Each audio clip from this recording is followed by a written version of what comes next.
Dear student, class 7th, subject SST, chapter 1 of geography. Our environment, ये geography का chapter है. Our environment SST में ही है ये. The earth is the home of human being and other living organisms. This is possible due to presence of favorable living condition which make up their environment. इस chapter में हम environment के बारे में पढ़ेंगे. इसकी आप रीडिंग करेंगे. इसकी समरी मैं आपको समझाऊंगी. एनवायरनमेंट मीन्स क्या है? एनवायरनमेंट इज़ द जो अर्थ है हमारी वो ह्यूमन बींग्स का क्या है? घर है एक तरह से. This is possible due to the presence. और ये किस वजह से पॉसिबल है? क्योंकि अर्थ पर ही फेवरेबल कंडीशंस हैं अब पूरा एनवायरनमेंट बनाने के लिए. And it has a rich environment, include the land of which we live, water that we drink, air we breathe. हमारे पास लैंड है रहने के लिए, वाटर है for drinking and the air we breathe जिसमें हम सांस लेते हैं. It is describe everything like places, things, peoples. इसमें सारी चीज़ें आती हैं एनवायरनमेंट में. प्लेसेस, थिंग्स, पीपल, नेचर, ये सब चीज़ें मिलकर क्या बनाती हैं? हमारा एनवायरनमेंट बनाती हैं. The study of geography deals with the various components on the environment. It is also study in the inter relationships between human beings and the environment. Geography की अलग अलग कंपोनेंट्स जो एनवायरनमेंट में हैं उनके अलग अलग कंपोनेंट्स को समझने के लिए सबसे पहले हमें जो इंटरडिपेंड या इंटर रिलेशनशिप्स है ह्यूमंस बीइंग और एनवायरनमेंट का उसको समझना होगा. On the basis of origin the geographical elements can be broadly classified into 2 groups. इनको 2 ग्रुप्स में बांटा गया है, natural elements and the man made animals. Now the environment, the sum total of surrounding and their condition known as environment. हमारे आसपास की जो conditions हैं उन सब का टोटल क्या कहलाता है? एनवायरनमेंट कहला जाता है. एनवायरनमेंट रिफर्स, इसमें जो भी एक्सटर्नल इंटरनल एक्टिविटीज़ हैं, ऑर्गेनिज्म हैं, ये सारी चीज़ें किस में आते हैं? एनवायरनमेंट में आते हैं. अब आते हैं हम natural elements. The elements include both biotic and abiotic. इसके अंदर अबायोटिक और बायोटिक दोनों कंपोनेंट्स आते हैं. बायोटिक कंपोनेंट्स कौन से होते हैं? Plant, animal. और अबायोटिक एयर, वाटर, सॉइल, ये माउंटेन्स, रिवर्स, ये सब क्या है? हमारे अबायोटिक कंपोनेंट्स हैं. ये सब क्या कहलाता है?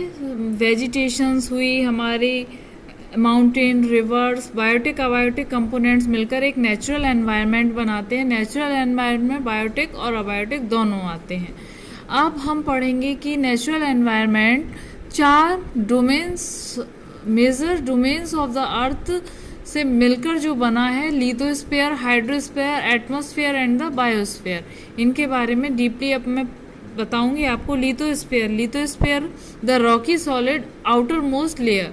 हमारी अर्थ की बाहरी लेयर है जो रॉकी है और सॉलिड चट्टानों पत्थरों से मिलकर जो बनती है उसको कहते हैं हम lithosphere.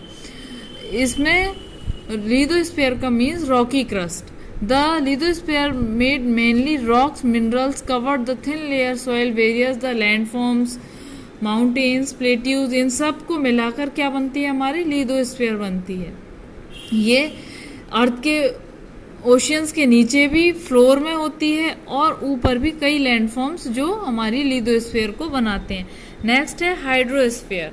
Hydrosphere contain consisting of water. इसमें वाटर चाहे वो सॉलिड हो या लिक्विड हो, हर तरह की जो वाटर कंसिस्टेंसी है वो इसमें सारी इंक्लूड होती हैं. Ground water is called hydrosphere. मतलब इसमें जितने भी वाटर जो अर्थ पर प्रेजेंट है वो मिलकर बनाता है हाइड्रोस्फीयर. इसमें oceans, seas, rivers, stream, lake, ground water vapour ये सब आते हैं. आइस कैप्स, ग्लेशियर्स जो हमारी लाइफ को सपोर्ट करता है. सॉलिड आइस होती है वाटर की फॉर्म, और लिक्विड वाटर होती है, और गैस होती है वाटर वेपर, जो हमारे चारों तरफ एटमॉस्फेयर में फैली होती है। नेक्स्ट आते हैं हम एटमॉस्फेयर पर। Atmosphere the mixture of gases, इसको हम पहले भी पढ़ चुके हैं कि जो गैसेस का मिक्सचर है जो हमें चारों तरफ से घेरे हुए है, उसकी पूरी एक लेयर क्या कहलाती है? एटमॉस्फेयर कहलाती है। और weather and climatic change take place, ये जितने भी चेंजेस वेदर में या क्लाइमेट में होते हैं, ये सब किस में होते हैं? हमारे एटमॉस्फेयर में होते हैं। ग्रेविटेशनल फोर्स की वजह से हमारी अर्थ जो है वो एयर्स को बनाए रखती है, जो हमारे लिए बहुत यूज़फुल है। अदरवाइज अगर ग्रेविटेशनल फोर्स ना हो तो हमारी अर्थ पर एयर भी नहीं रहेगी, वो एग्जिस्ट कर जाएगी। नेक्स्ट आते हैं हम biosphere. All these three spheres, lithosphere, hydrosphere और एटमॉस्फेयर, ये जब एक जगह मिलती हैं और पूरी हमारी सारी लाइफ सिस्टम को सपोर्ट करती हैं, that is called biosphere. Biosphere में प्लांट और एनिमल एक दूसरे से कहीं ना कहीं इंटरडिपेंड होते हैं। इसको हम आगे इकोसिस्टम में पढ़ेंगे। Ecosystem means all organism whether belonging to the plants और द एनिमल्स, ये सब कहीं ना कहीं एक दूसरे से इंटरेक्ट होते हैं और एक दूसरे पर इंटरडिपेंड होते हैं अपनी ज़रूरत के लिए। यही इनका सिस्टम कहलाता है इकोसिस्टम। नेक्स्ट आते हैं human environment. Man made environment क्या है? इस एनवायरनमेंट को, जो नेचुरल एनवायरनमेंट है, इसको मनुष्य ने अपने तरीके से मॉडिफाई कर लिया है अपनी कन्वीनियंस के अनुसार। इसमें साइंटिफिक टेक्नोलॉजी आती है जो उसको कंट्रोल और डोमिनेटिंग करती है।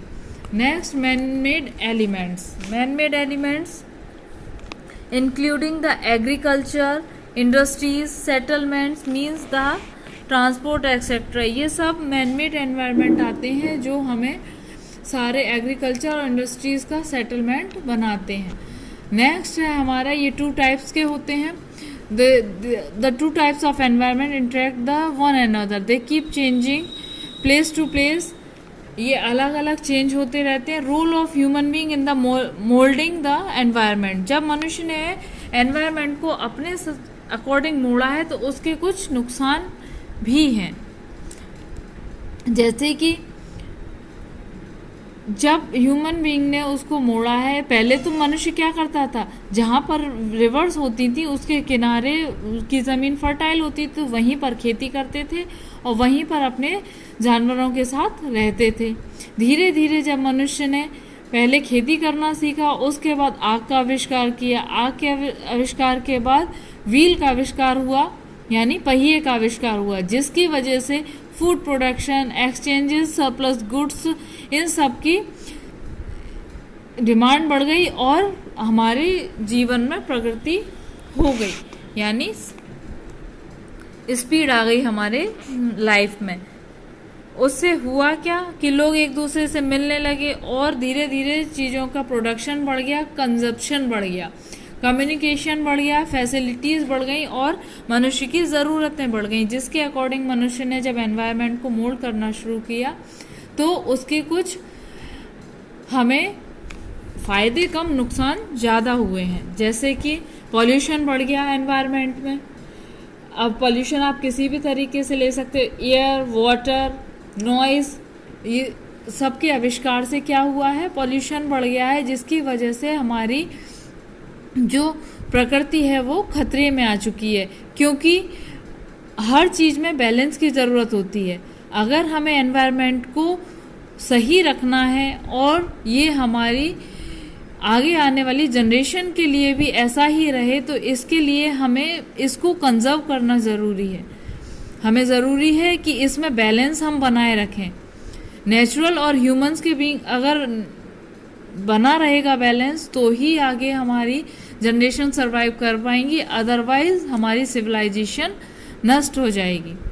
इस चैप्टर को आप अपने घर पर रीड करेंगे और इसके एक्सरसाइज और क्वेश्चन आंसर सर्च करेंगे। Thank you.